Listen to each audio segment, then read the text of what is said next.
এখন দেখাবো আপনাদেরকে চিকেন চিকেন দিয়ে একটু পাতলা ঝোল করব। আজকাল একটু পাতলা ঝোলের চিকেন আমাদের কাছে খুব মজা লাগে। তো আমি চলে যাচ্ছি চুলোতে আর দেখাচ্ছি। এখানে দেখেন চুলোতে আমি একটা প্যান বসিয়ে দিচ্ছি আর আমি এখানে তেল দিয়ে দিচ্ছি চিকেনটাকে রান্নার জন্য।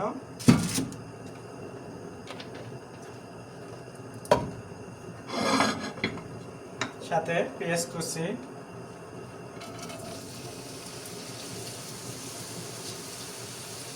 পেঁয়াজ কুচি দেওয়ার পরে আমি এটাকে একটু ভেজে নেব আর সাথে আমি একটু লবণ দিয়ে দেবো স্বাদ মতো।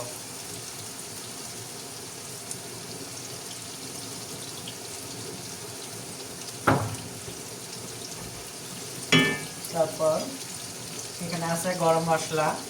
তো গরম মশলা আমি এখানে তেজপাতা, লবঙ্গ, এলাচ, তারপর গোলমরিচ, দারচিনি এগুলো নিয়ে নিলাম। আমি পেঁয়াজের সাথে এখন এটাকে আমি কিছুক্ষণ ভেজে নেব। মশলাটা একটু ভেজে নিলাম। সরি, আদা রসুন বাটা আমি এখানে 1 চামচ আদা বাটা, 1 চামচ রসুন বাটা দিয়ে নিলাম পেঁয়াজের সাথে। এখন দিয়ে দেবো আমি এখানে মরিচ পাউডার 1/2 চামচ,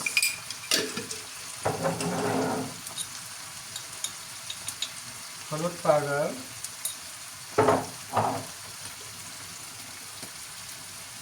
ধনিয়া গুঁড়ো, এই হচ্ছে জিরের গুঁড়ো। সো আমি মশলাটা কষে নিচ্ছি এগুলো দিয়ে। এখন এখানে আমি একটু গরম পানি অ্যাড করে দেবো।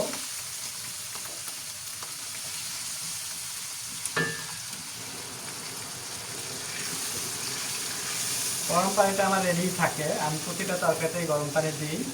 তো গরম পানিটা দিয়ে আমি মশলাটাকে আরও কিছুক্ষণ কষাই নেব। আর একদম তেলের উপর উঠে গেছে। তো এখন আমি এখানে দিয়ে দিচ্ছি কেটে রাখা, আমার ভালো করে ধুয়ে রাখা চিকেন। তো চিকেনটা আমি এখন দেবো এখানে, দিয়ে সুন্দর করে চিকেনের সাথে আমি গ্রেভিটা মিশিয়ে নেব এভাবে। তো একটু সময় নিয়ে যখন আপনারা চিকেনের গ্রেভিটা তৈরি করবেন তখন দেখবেন যে সেই চিকেন রান্না করার পরে খুবই স্বাদ হবে। কারণ একটু সময় নিয়ে রান্না, ব্রয়লার চিকেন তো সময় নিয়ে রান্না করলে ভালো। আবার অনেক সময় আছে আপনারা যদি চান ভাজেও রান্না করতে, তাও পারেন। তো পাতলা ঝোলে আমি আলু চাচ্ছি না দিতে, যেহেতু আলু আমাদের তেমন একটা খাওয়া হয় না। তো এর জন্য করে আজকে আমি চিকেনটাকে পাতলা ঝোল করতেছি এমনি। আর শুধু চিকেন না, চিকেনের সাথে কিন্তু আমাদের আরও অনেক রকমেরই দরকার আছে, সেটা আমি এখন দেখাচ্ছি না ভিডিওতে। ওটা আমার রান্না করা অলরেডি হয়ে গেছে সেগুলো। তো আপনাদের, আমি জানি যে আপনারা আমার ভিডিওগুলো পছন্দ করেন, আর আমিও আপনাদের কিন্তু সবার ভিডিও দেখি। এখন লাইক কমেন্ট সব কিছু কিন্তু আমি করি। সো সবাই সবাইকে সাপোর্ট করব আর সবাই সবাইকে সাথে থাকবো, সেটাই ভালো আমার মনে হয়, মিলেমিশে থাকা। তো মাংসটাকে আমি কষা নিচ্ছি খুব সুন্দরভাবে। এখন আমি একটু ঢাকনা দিয়ে ঢেকে রাখবো কিছুক্ষণের জন্য। ঢাকনাটা তুলে আমি বেশ কিছুক্ষণ কষায় নিয়েছি, নিয়ে আমি আবারও ঢাকনা দিয়েছিলাম দিয়ে। এখন এটাকে দেখতে পাচ্ছেন চিকেন ভালোভাবে কষানো হয়ে গেল আমার, একদম তেলের উপর উঠে গেছে। আমি বলেছি যে চিকেন কিংবা যে কোনো গ্রেভি আপনি একটু সময় নিয়ে রান্না করলে পারতো সেটার স্বাদ কিন্তু 100% আসে। তো আমি এটাকে ভালোভাবে একটু কষা নিলাম সময় নিয়ে। তো এখন আমি এখানে রান্নার জন্য দিয়ে দেবো একটু গরম পানি।